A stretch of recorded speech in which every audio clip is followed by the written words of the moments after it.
One night 2 days আজমের ও Pushkar tour আইটিনারির প্রথম দিন আজমেরের কোন কোন স্থান ভিজিট করবেন তা বলেছি আমার আগের ভিডিওতে। আজমেরে যদি 2 দিন থাকেন তাহলে দ্বিতীয় দিন আজমেরের কোন কোন স্থান ভিজিট করবেন সেটাও ওই ভিডিওতে বলা হয়েছে। ভিডিও লিঙ্ক নিচে ডেসক্রিপশন বক্স ও ওপরে আই বাটনে দেওয়া থাকবে, অবশ্যই চেক আউট করবেন। আজকের ভিডিওতে আমরা জানবো একদিনে পুষ্করের কোন কোন স্থান ভিজিট করবেন। এছাড়া পুষ্করেও যদি 2 দিন থাকেন তাহলে দ্বিতীয় দিন পুষ্করে আপনার অ্যাক্টিভিটিস কী হবে সেটাও বলবো ভিডিওর শেষে, তাই ভিডিওটি শেষ পর্যন্ত দেখার অনুরোধ রইল। চলুন তাহলে আজকের ভিডিও শুরু করা যাক।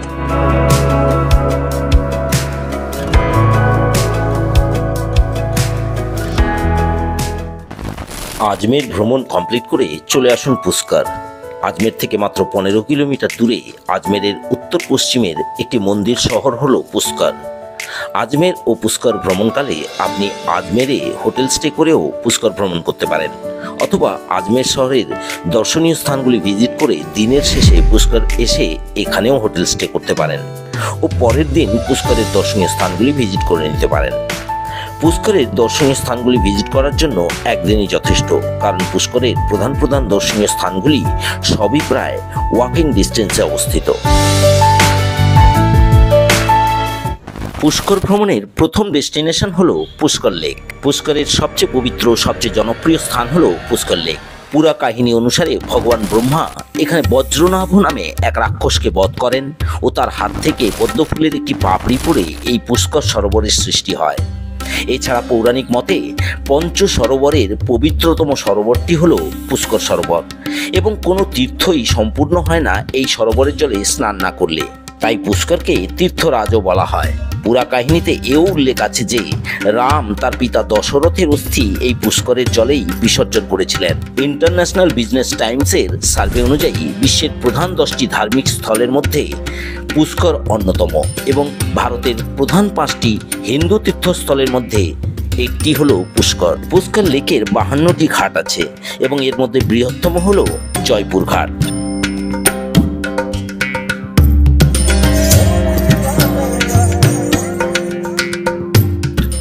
লেকের চারধারে 300টিরও বেশি মন্দির আছে।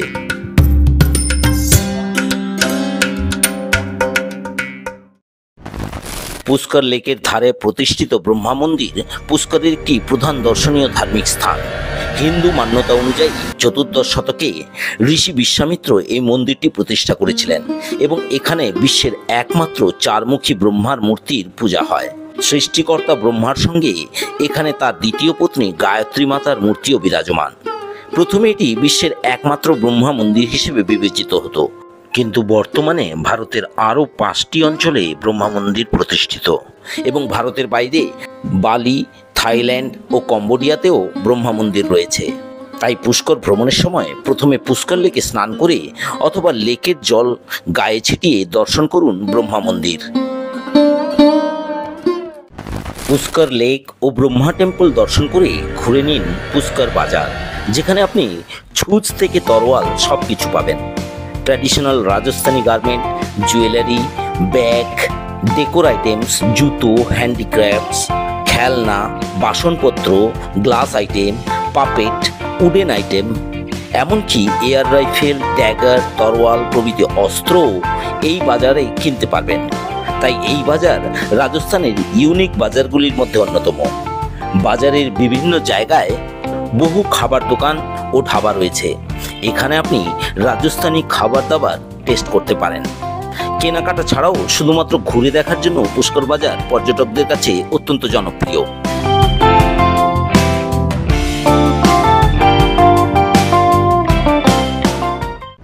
পুষ্কর বাজার ঘোরার পর আপনার পরবর্তী ডেস্টিনেশন হবে সাবিত্রী মাতা মন্দির। আরাবল্লী পর্বতের রত্নগিরি পাহাড়ের চূড়ায় অবস্থিত এই মন্দির সৃষ্টিকর্তা ব্রহ্মার প্রথম পত্নী সাবিত্রী মাতার নামে উৎসর্গীকৃত। পুরাণ কাহিনী অনুসারে ব্রহ্মা পুষ্কর সরোবর সৃষ্টির পর সেখানে সস্ত্রীক যজ্ঞ করার পরিকল্পনা করেন, কিন্তু মাতা সাবিত্রী যজ্ঞে উপস্থিত হতে না পারলে ব্রহ্মা গায়ত্রী মাতাকে বিয়ে করেন ও যজ্ঞ সম্পন্ন করেন।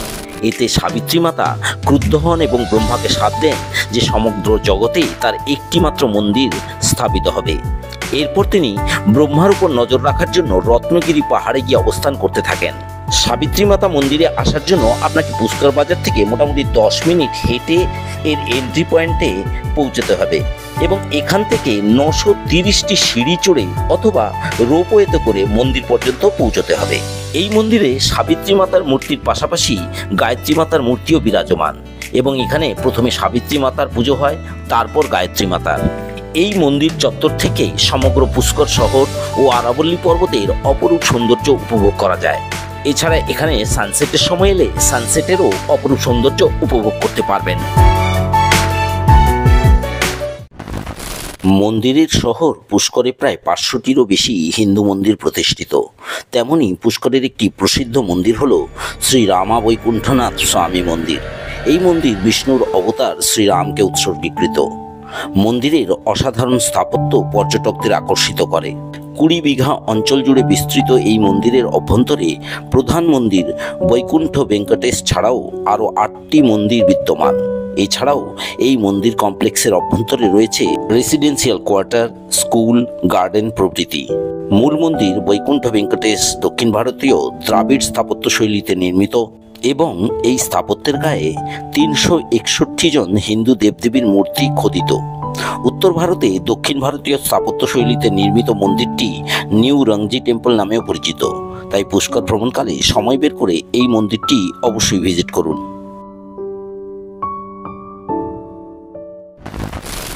অক্টোবর-নভেম্বর মাসের মাঝামাঝি পুষ্কর ভ্রমণ করলে দিনের শেষে এনজয় করুন এখানকার বিখ্যাত পুষ্কর মেলা বা ক্যামেল ফেয়ার। পুষ্কর বাজার থেকে মিনিট 2 হাঁটলেই পৌঁছে যাবেন পুষ্কর ফেয়ার গ্রাউন্ডে।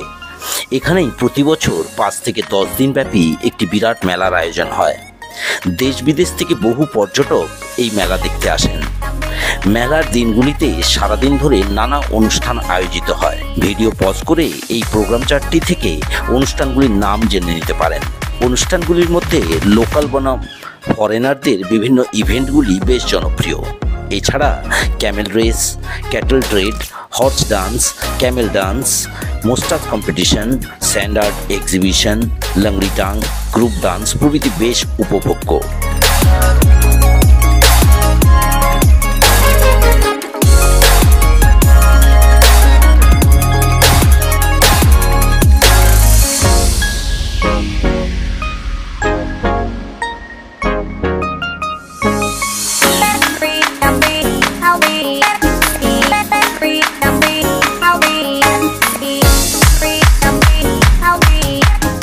মেলায় ঘোরাঘুরি, কেনাকাটা, খাওয়া দাওয়া ছাড়াও ক্যামেল সাফারি, এটিভি বাইক রাইডেরও মজা নিতে পারেন। সমগ্র রাজস্থানের একটি অতরঙ্গী ও অত্যন্ত জনপ্রিয় মেলা হলো এই পুষ্কর ফেয়ার বা ক্যামেল ফেয়ার ফেস্টিভ্যাল।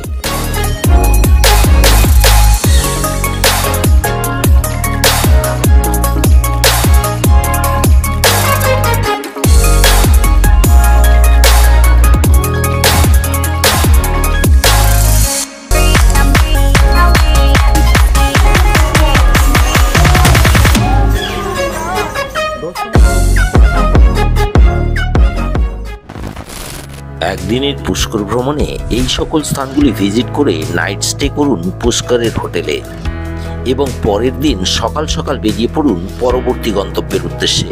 পুষ্করের পর আপনার পরবর্তী গন্তব্য হলো চিতোরগড়। পুষ্কর থেকে যার দূরত্ব 212 কিলোমিটার।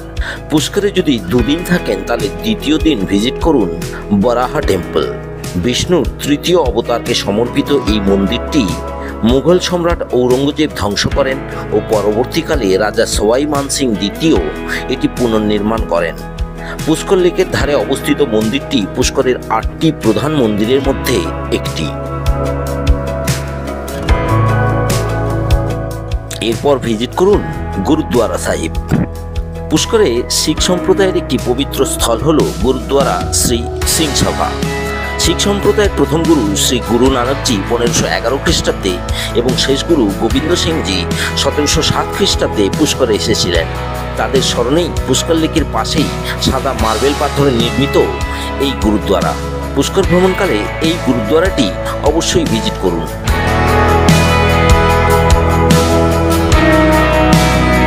এরপর ভিজিট করুন গায়ত্রী মাতা টেম্পল। পুষ্কর লেকের পূর্ব দিকে এবং রত্নগিরি পাহাড়ের ঠিক উল্টো দিকে একটি হিলটপে ব্রহ্মার দ্বিতীয় পত্নী গায়ত্রী মাতার মন্দিরটি অবস্থিত। এই মন্দিরটি সংকটমোচিনী মন্দির নামেও পরিচিত। এখানে পৌঁছানোর জন্য কোনো রোপওয়ের ব্যবস্থা নেই, 20-25 মিনিট ট্রেক করে উঠতে হবে। এই মন্দিরটি তুলনামূলকভাবে নির্জন, কিন্তু এখান থেকে পুষ্কর শহরের অপরূপ দৃশ্য ও সানসেটের দৃশ্য উপভোগ করা যায়।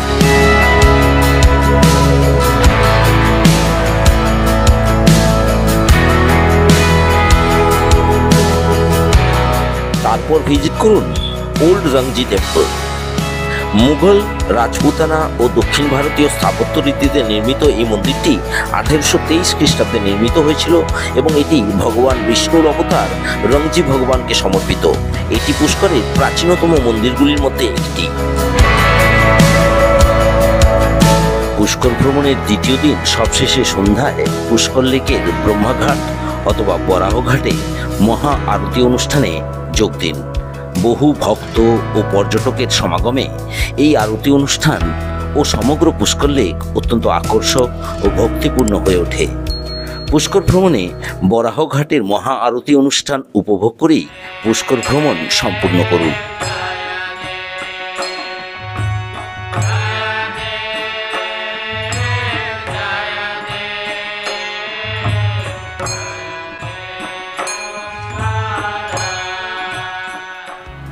রাজস্থান ভ্রমণে জয়পুর, আজমের ও পুষ্করের পর আমাদের পরবর্তী গন্তব্য চিত্তরগড়।